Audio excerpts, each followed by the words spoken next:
Hello, magandang araw! Summer na nga at sobrang init ng panahon. Ramdam na ramdam mo na siya kahit nasa loob ka pa ng bahay, kahit gusto mong magtago, pero andun yung init. So ito, may share ako sa inyong isang bagay na pwedeng makabawas sa init na nararamdaman natin, lalo na kung tirik na tirik yung araw.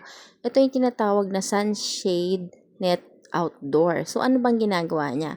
Ito, ginagawa niya is mabablock niya yung direct sunlight na mapunta doon sa pader ng bahay mo or doon sa mga bakuran natin. Nagpo-provide siya ng parang lilom, kumbaga sa puno, may lilom siya.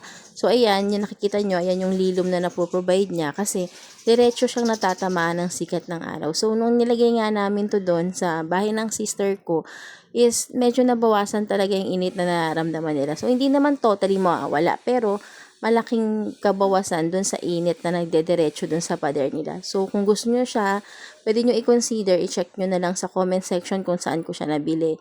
Ayan o, kasi diretso yung sunlight sa kanya. So, nilagyan namin siya ng ganyan para at least hindi sila masyadong maiinitan. Thank you for watching. Kung gusto nyo malaman kung saan nabili, tingnan nyo lang sa comment section. Salamat sa panonood. Thank you. Goodbye.